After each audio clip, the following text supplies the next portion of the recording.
Mm. Hola, ¿cómo están? Voy a intentar no hacer los mates tan largos. Disculpen, disculpen. Bueno, el tema que quiero tratar hoy me produce conflictos internos. Voy a intentar ser lo más objetivo en el análisis y plantear las dos posiciones, porque es algo que yo entiendo que tiene una raíz histórica. O sea, en el desarrollo de la tradición que se ha conformado actualmente como la magia ceremonial, podemos entenderlo. Pero esos elementos conformativos eh, es válido actualmente ponerlos en cuestionamiento y reflexionar sobre ellos. A ver, y me refiero a la utilización de términos exóticos. Y voy a poner un ejemplo de cuando a mí me surgió esta reflexión. Yo en algún tiempo estuve haciendo Kundalini Yoga, pero además estuve metido en el Sikh Dharma. Los que me conocen estarán esbozando una sonrisa recordándome cuando andaba completamente vestido de blanco y con turbante. He vivido muchas vidas. Esta es una religión, se dice la más joven del mundo, tiene 500 años de antigüedad. Para que tengan una referencia, Mahoma es del 600-700, así que tendría 1300-1400 los musulmanes. Y que parte cuando Guru Nanak, a quien sus padres eran comerciantes y no querían que él se dedicara a su vocación espiritual, así que lo casaron y todo un tema, pero detalle. Un día se tropieza, cae al río. Y mientras se está ahogando, tenemos lo que hoy diríamos una experiencia cercana a la muerte, tiene esta revelación divina y sale recitando.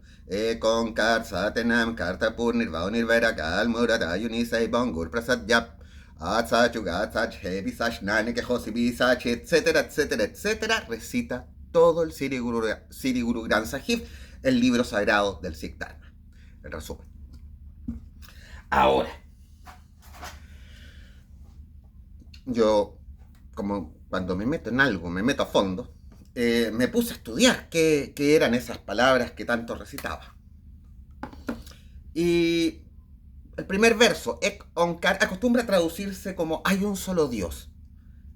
Pero, no es tan simple la transliteración hecha así.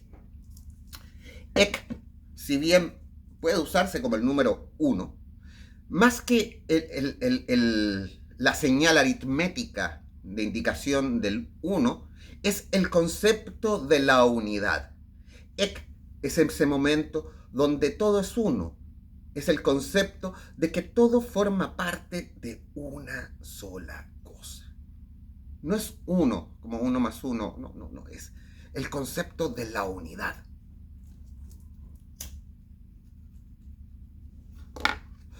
On, lo traducen como Dios, o incluso como Dios creador, pero tampoco es correcto eso, puesto que nosotros conocemos mucho ese sería el sonido introspectivo de la divinidad contemplándose a sí misma. El más nasal sería el sonido de la creación de la realidad.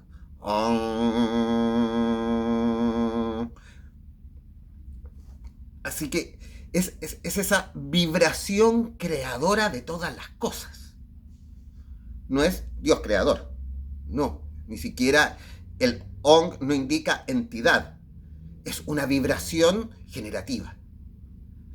Kar lo traducen como si fuera simplemente el verbo ser o existir.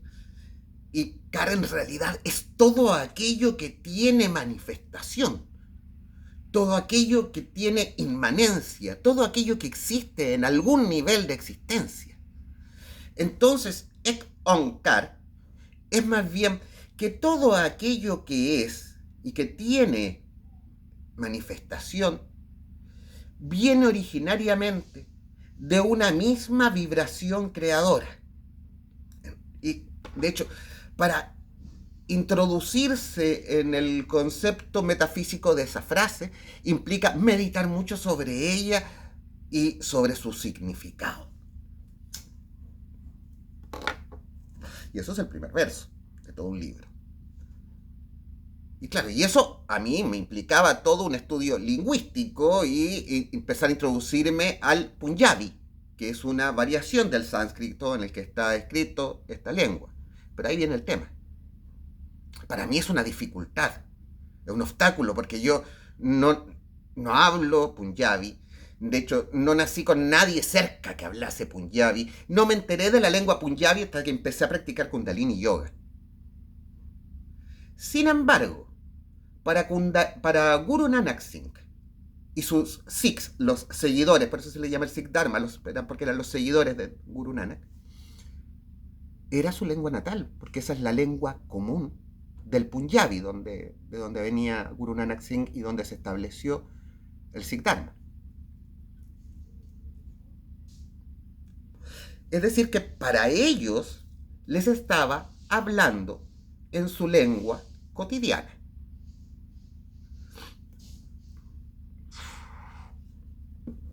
Es muy distinto para nosotros, que somos totalmente ajenos a ese contexto, no solo lingüístico, cultural y geográfico, abordar el conocimiento de esa palabra sagrada. Aquí los que sepan algo de traducción entenderán que no es lo mismo traducir que transliterar.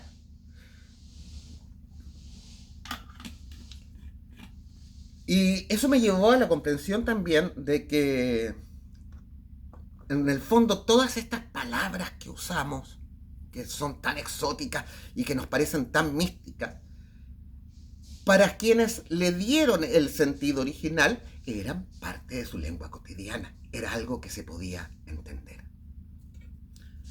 Para nosotros es un trasvasije.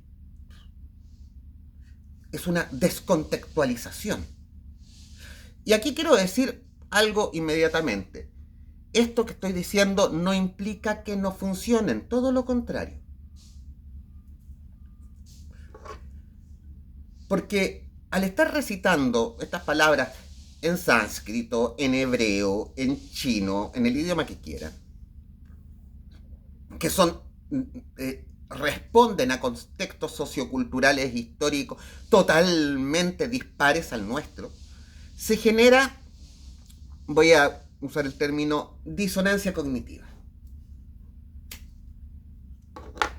Nuestro cerebro sabe qué idiomas hablo, sabe en qué idiomas es habitual que me pueda comunicar, pero sabe que esas palabras que estoy pronunciando no tienen nada que ver con mis contextos cotidianos, no tienen nada que ver con mi historia de vida, no tienen nada que ver con donde me crié ni con mis expectativas futuras cercanas. Incluso si me hubiese tomado un tour y me fuese a la India, como esos que van un mes y vuelven gurús, tiene este exotismo, ¿no? Y eso nos genera un ruido. Saber que estamos haciendo algo que no nos es propio a nuestra cotidianidad rompe nuestras estructuras cotidianas, generan un ruido, y ese desbarajuste nos permite efectivamente producir cambios. De ahí que todas estas prácticas en un principio tienen efectividad, especialmente al principio. Ocurre cada vez que alguien se mete en alguna práctica nueva, que al principio le encuentra una gran efectividad. Pero con el tiempo, el poder de esa disonancia cognitiva, de ese exotismo, se va perdiendo.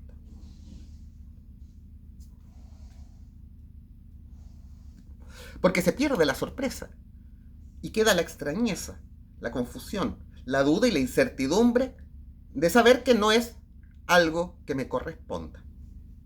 Y que por mucho que yo estudie, nunca voy a alcanzar el nivel de comprensión de aquellos que se criaron con eso como parte de su cultura. Peor aún, ¿por qué están tan incorporados en el lenguaje espiritual occidental, moderno, nuestro? Digámoslo bien. de tradición europea, que es nuestra tradición. Nosotros somos europeos, hablamos el lenguaje de Europa, nos vestimos como descendientes europeos.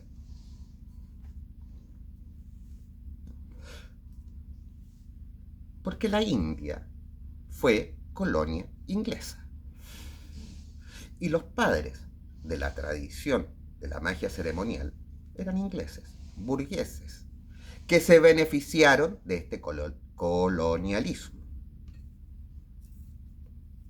Misma cosa con Egipto.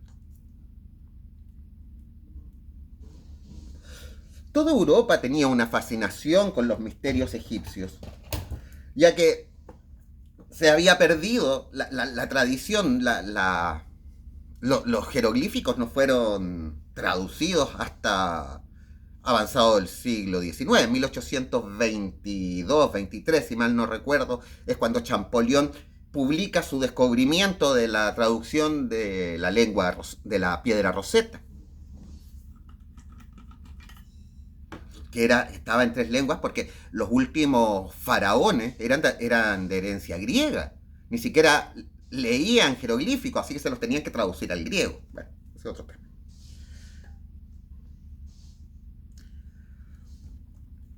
Y el hecho de que encontremos una diversidad de lenguaje, más allá que me quieran echar encima la Torre de Babel,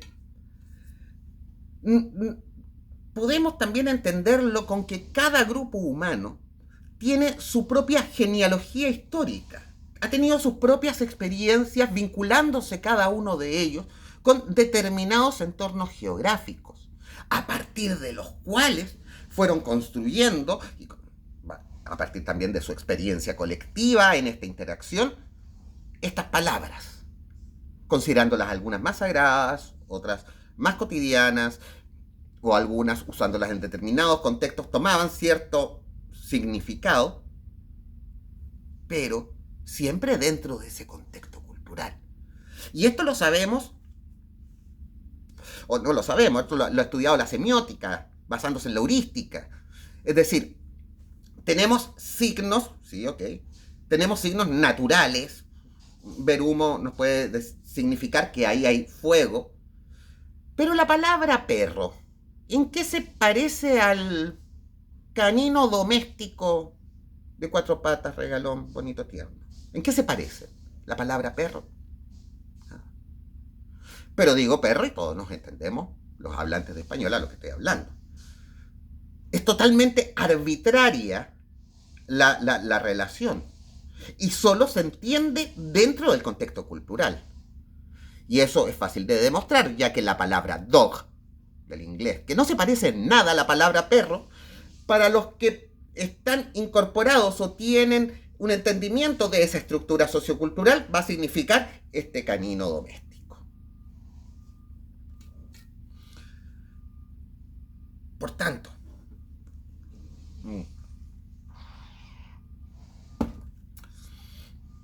podemos entender que los distintos lenguajes profanos y sagrados están vinculados, número 1, a la genealogía histórico-cultural del pueblo que los generó. Parece que sí. Número 2, está vinculado al entorno geográfico en el que ese pueblo se desarrolló. Parece que sí.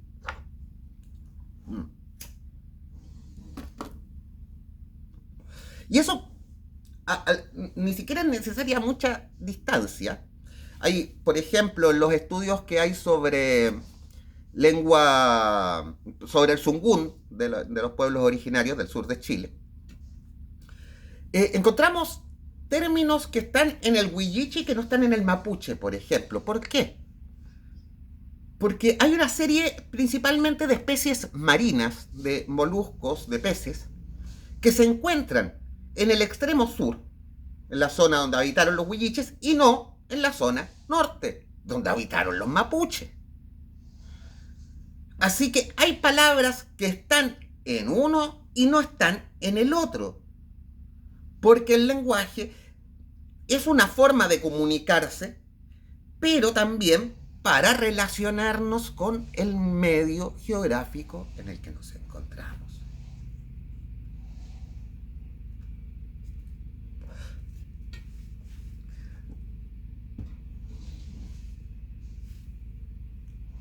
Y, a ver, voy a defender ahora estas incorporaciones. Si nosotros vemos lo yámblico, por ejemplo, o esta edición de Gredos donde están los papiros greco-egipcios, los papiros mágicos greco-egipcios, vamos a encontrar un revoltijo que parece de caota de entre divinidades babilónicas, etruscas, griegas, romanas y egipcias.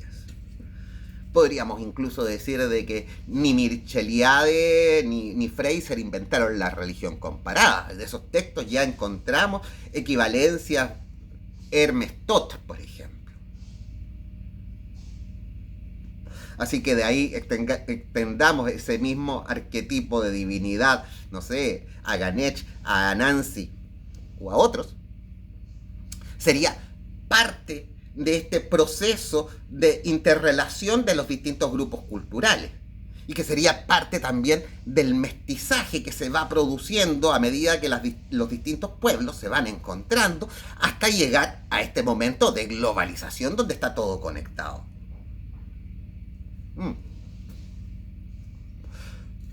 Y de hecho, voy a poner un ejemplo. Hablar de asanas. Asana, asana, potito de rana, decían los Lelutier. Suena, le da un cariz exótico. No, es que vamos a adoptar la siguiente asana para meditar. Nos vamos a poner en Padmasana, nos vamos a poner en Vajrasana, nos vamos a poner en Sukhasana. Y le da un exotismo como si la sola posición, así por ponerle este nombre exótico, tuviese un valor especial. Y hace que resida el valor en la postura, porque tiene un nombre. Pero insisto, en la cultura de origen, esas eran palabras de uso cotidiano, profanas, no necesariamente sagradas. Y a ratos a uno, como también le sirve. Para diferenciar de lo que estoy hablando y para hacer este ejercicio sacerdotal. Sacer viene de dividir lo profano de lo sagrado, del más allá, del más acá. Pero cuando uno ve cómo ha ido desarrollándose la tradición espiritual de Occidente, no ve que haya un aporte al respecto. Como que a la gente le basta con saber Vajrasana, sí, la posición de la roca, o la posición del rayo, dependiendo en qué traducción te vayas. Y no van a ir a profundizar en lo que quiere decir, o en la historia de la palabra, que hace referencia a un momento mítico del Bhagavad Gita. Otro de los textos sagrados de la India. Se me fue en este momento exactamente cuál está, cuando le sacan la columna, en la pelea contra los demonios, etc. Y lo otro que hace es como que la gente se queda en el exotismo de la palabra sin entender, y como que si fuese, como si ese solo nombre le diera poder. Cuando lo normal para nosotros sería decir postura arrodillado. Pero yo medito arrodillado.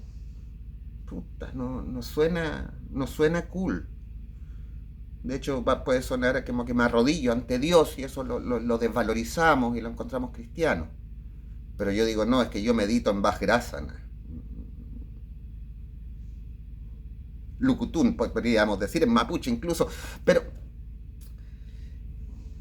el hecho de usar palabras exóticas para darle un aire de misticismo y de conocimientos ocultos, que no son tales, ha desviado la atención hacia las cosas importantes. Hablar de mudras para hablar de la posición de las manos. Incluso hablar de meditación.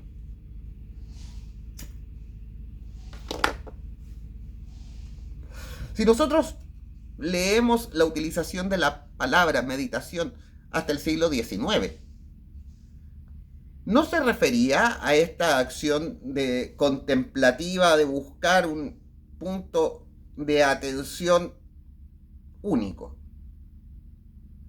sino que se refiere a toda una serie de procesos reflexivos para llegar a una conclusión. Por ejemplo, lean las meditaciones metafísicas de Descartes. Tienen poco y nada que ver con lo que hoy día entendemos por meditación. Ahí Descartes está reflexionando, analizando, deduciendo, induciendo una serie de procesos mentales que no están concentrados solo en una cosa. No es lo que nosotros entendemos por meditación.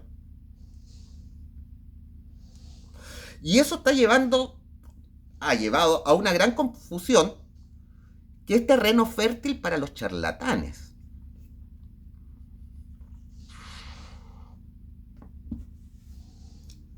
Porque usan palabras complicadas que suenan exóticas para venderte cosas muy simples y que carecen de misterio.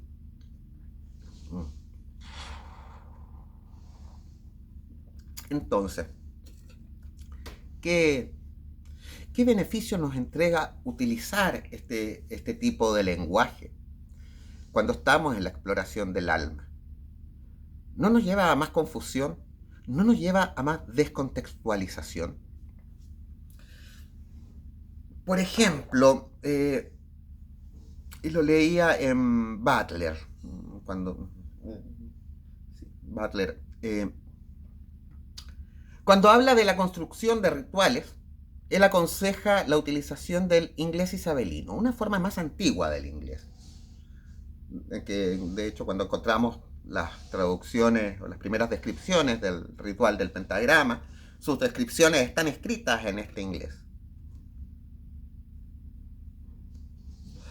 Y claro, Butler dice que es más armonioso y rítmico y que por eso...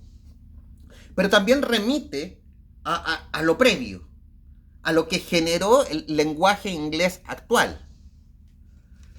Y en esa misma línea podríamos entender el uso del latín, que vendría a ser lo coherente para nosotros hablantes de español, puesto que el español, el castellano, aragonés, como queramos llamarle, es una lengua romance, una variación del latín. Y de hecho, en la tradición mágica, brujeril, latina, y latina nos incluye a nosotros, encontramos esta valoración del latín, del rezo del latín, del Pater Noster por sobre el Padre Nuestro, por ejemplo.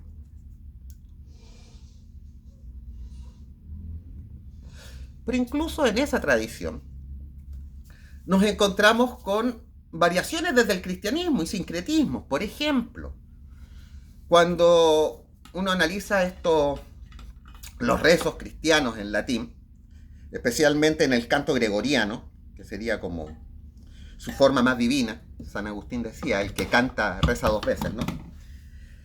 El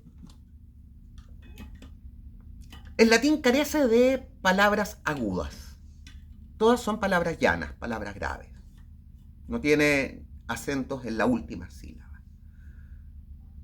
Pero en muchos de estos rezos en latín tenemos palabras agudas que son principalmente incorporaciones del hebreo.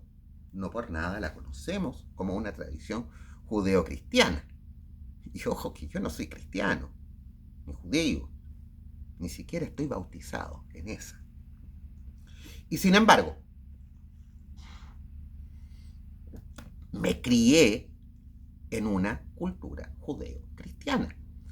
Y no importa que la mayoría de la gente no vaya a misa ni respete los 10 mandamientos. Cuando aquí en una conversación cotidiana se habla de Dios, se habla del Dios católico, por defecto.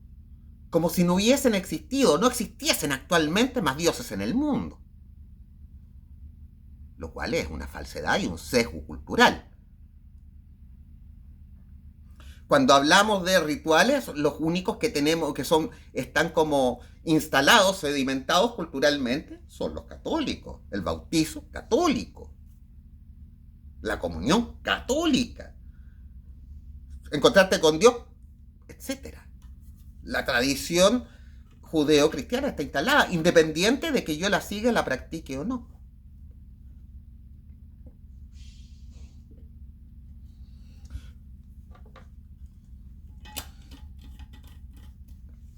Y en ese sentido yo digo, a ver, ok, voy a poner una analogía. Yo, por ejemplo, yo no uso Windows. Yo muchos años, a mí me pasaron Windows, ahora no tengo idea qué hacer. Yo me quedé en Windows XP, así de viejo. Yo uso Linux, todos mis equipos tienen Linux. Tengo 3 computadores andando en la casa, todos con Linux. Debian en 2, en uno estoy experimentando con Zorin, he usado Ubuntu, usaba Mandrake, una distribución que ya no existe. A mí me gusta y me queda cómodo, incluso comparto la filosofía de Linux. Pero si yo llego a un trabajo, a trabajar en una empresa, va a estar todo instalado con Windows. ¿Qué? ¿Voy a cambiar todos los sistemas operativos? ¿Voy a cambiar los servidores de la empresa porque yo no uso Windows?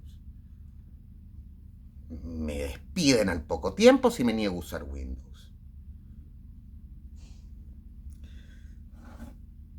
Los términos judeo-cristianos, por lo menos, de la tradición que está instalada, independiente que nos guste o no, es el sistema operativo espiritual que está. Y para poder movernos en él, tenemos que usar las contraseñas que están instaladas, que no las elegimos nosotros. Son un fenómeno cultural, que ni siquiera podemos decir que fue alguien, una persona que los decidió, aunque se hayan impuesto a punta de sangre. Porque la fe aquí no se impuso solo con la cruz, se impuso con la espada. Y con espadas también que tenían forma de cruz. Pero es todo un fenómeno cultural muy largo. Como les hablaba cuando criticaba esta mala película Brujería, está muy imbricada acá la tradición cristiana con la tradición huilliche. Yo vivo en Chiloé, yo vivo en Keilen, y incluso los practicantes de la tradición huilliche también siguen creencias cristianas. Que los voy a obligar a todos a cambiar porque a mí no me gusta. Porque yo me considero que soy superior a todos ellos. O porque yo creo que, porque yo lo critico, o porque no me gusta, voy a cambiar la realidad instalada por un proceso histórico que viene de siglos previos a mí. Ese fin es un fin político incluso valorable. Sí, cambiar las cosas sí, pero no va a pasar de aquí a mañana. Y el fin que yo persigo en tanto mago no tiene que ver con política contingente, no tiene que ver con cambios sociales, no son mi tema. Como en tanto mago, como ciudadano sí puede ser, pero en tanto mago no tienen que ver con mi tema ni con mi búsqueda espiritual. Por lo tanto, pelear contra eso, lo único que va a hacer es atrasarme o estancarme en mi búsqueda. Este tema no lo puedo cerrar. Me sigue generando distintos ruidos. Y porque también observo muchos cambios y que en muchos casos depende de la propia historia. Mira, antes de terminar, intento no hacer largos estos mates, les pido disculpas. Quiero que piensen en el ejemplo de los Rastafari. Los Rastafari originales no fumaban marihuana. No se daba en su sector. Más aún, si había marihuana en África, de donde después se instala en Jamaica, lo sabemos, no le llamaban ganja. Pero hoy día, llamarle ganja al cannabis es parte de su creencia, incluso religiosa, y muchos lo dicen, lo cantan. Ganja es una palabra sánscrita, también de la India. ¿Por qué? Porque en Jamaica los colonizadores exterminaron a todos los pueblos originarios. Hay una matanza o genocida de exterminio absoluto. Y trajeron esclavos negros y llenaron de esclavos negros hasta que se les acabaron. Y cuando empezó la escasez de esclavos negros, empezaron a traer esclavos de la India. Ellos trajeron la marihuana y la palabra ganja, que la tradición africanista que se instaló en Jamaica los incorporó. Da para pensar, da para pensar. Es una invitación a la reflexión de por qué usamos determinados términos y si no sería mejor, para enfocarnos en lo importante que es el desarrollo espiritual, hablar con palabras normales. Posición de las manos en vez de mudras. Postura en vez de asana. Palabra en vez de mantra. Incluso rosario en vez de yapamala. Se los dejo para que piensen. Nos vemos en otro patecito. Peucayal.